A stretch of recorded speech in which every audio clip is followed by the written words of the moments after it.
morning to all of you students. As we are going through the chapter, The Rise of Nationalism in Europe, today we are going to discuss a new topic.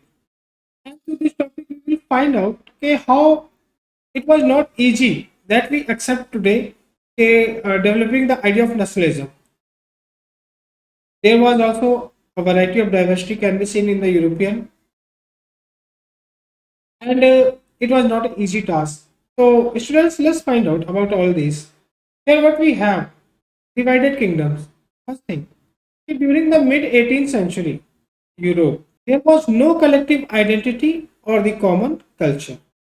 But it shows that कि जैसा कि आज appear होता है ऐसा कुछ भी उस समय में अवेलेबल नहीं था, ना ही कोई कलेक्टिव आइडेंटिटी थी, ना ही कोई कॉमन कल्चर था. जो कंट्रीज थे these were divided into the small regions.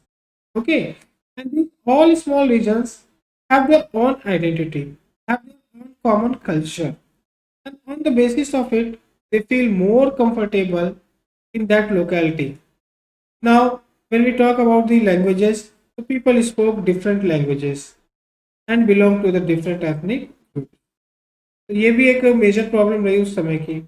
In Hungary half of the population spoke Magyar language and half spoke a variety of dialects. जबकि हैब्सबर्ग एम्पायर जो देखते हैं ऑस्ट्रिया का, it was a patchwork of many different regions and people. So what we see that with all these kind of diversity, it was not an easy task to develop the idea of nationalism or develop the sense of collective belongingness among these people of Europe. Hungary का example ले लें तो half of the population used to speak the Magyar language, जबकि rest of the people used to speak the other languages. Similarly, when we talk about the Galicia, एक country थी Galicia. Galicia की अगर बात करें तो गैलिसिया का जो एरिस्टोक्रेटिक ग्रुप था, एरिस्टोक्रेटिक क्लास था, they used to speak the Polish language. और टाइम पीरियड के साथ ये देखने को मिलता है कि most of the aristocratic class of the Europe used to speak the French languages. अब बात कर लेते हैं हैब्सबर्ग एम्पायर की. तो मैप में देखिए कि Habsburg empire of Austria was a patch work of many different regions and people. These are the different regions through which we can easily identify कि these all were under the control of the Habsburg Empire. But ये सभी एक ही dynastic succession में नहीं थे, मतलब एक ही dynasty के फॉलोअर नहीं थे. they all were belong to the different or the other groups. So this was the major problem with the Habsburg Empire of Austria. Now here we have the aristocratic class. When we talk about the aristocratic class, so this aristocratic class indicates that the socially and politically a landed aristocracy was the dominant class. ये वो group था जो सामाजिक रूप से और राजनीतिक रूप से और साथ ही साथ आर्थिक रूप से एक एडवांस ग्रुप था उस समय सोसाइटी में. Generally these were those people who lead the society, they were known as the aristocracy class. इसको थोड़ा और एक्सप्लेन करते हैं तो हम इसमें पाते हैं कि in this class include the members of the royal family, members of royal family, similarly nobles and other rich persons. So generally they all were belong to the aristocratic group. These all people united by a common way of life and spoke French. यहाँ पे ये ध्यान देने वाली बात है, जैसा कि अभी हमने पीछे ही देखा कि मोस्ट ऑफ द एरिस्टोक्रेटिक जो ग्रुप थे they used to speak the French language. French language इस अलाइड ग्रुप की एक प्रेस्टीज बन गया था. जैसे आज के सेंस में जो है people prefer the English, same thing was at that time in Europe. Most of the जो एलाइट क्लास था, जो एरिस्टोक्रेटिक ग्रुप था, they used to spoke the French language. अगर वो फ्रेंच नहीं बोलते थे तो उनको जो है वो अपने आप को इतना कंफर्टेबल नहीं फील करते थे, या वो ये सोचते थे कि the other aristocrat are not respecting me. Similarly powerful aristocracy was a small group. It do not represent a large group of the Europe. It was a very small group and majority of peasantry people. जो ज्यादा से ज्यादा लोग थे वो क्या थे? Peasants थे.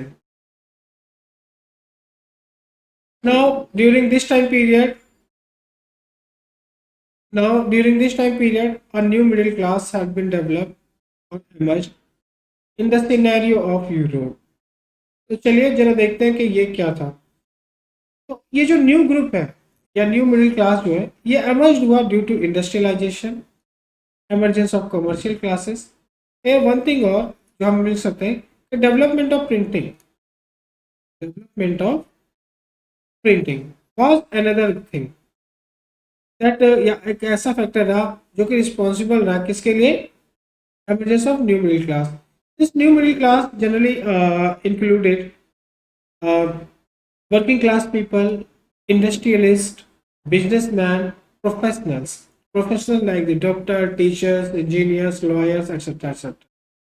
Now, this middle class also include the educated. As I told you, with the development of the printing, education become, yeah, accessibility to get the education become one of the easy tasks for the people, and also the government as well as the others forced to be educate the people, and if they will be educated, it will be beneficial for the prosperity of the nation.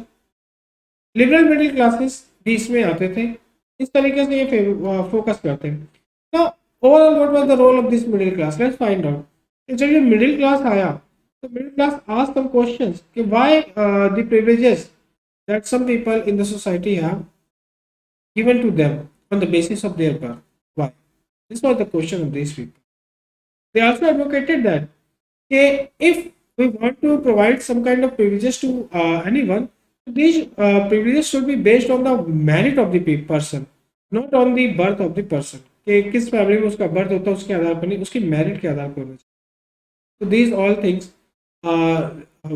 we can see about the middle class people, or especially when we talk about the new middle class people.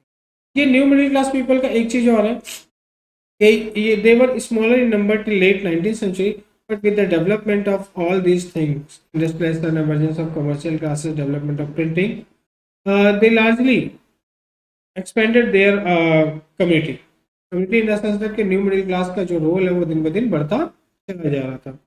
और overall जो new middle class था वो उस समय में जितने भी होने वाली घटनाएं हैं उसमें कहीं ना कहीं एक लीडिंग ग्रुप रहा, एक पार्टिसिपेटर बहुत बड़े पैमाने पे रहा। तो इसलिए हमें न्यू मिडिल क्लास के बारे में थोड़ी इंफॉर्मेशन होना जरूरी है। Now here we have some questions for you. Question number 1 is, when did industrialization begin in England? Question number 1, when did industrialization begin in England and other parts of Europe?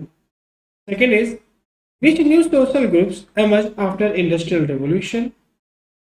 Third is, what did new middle class of Europe want? Fourth is, what do you know about aristocracy? Okay, that's all students. In the next chapter, next video, we will discuss about the conservatives, how they had developed their control over the European power, as well as we will also find out the role of revolutionaries and the liberals.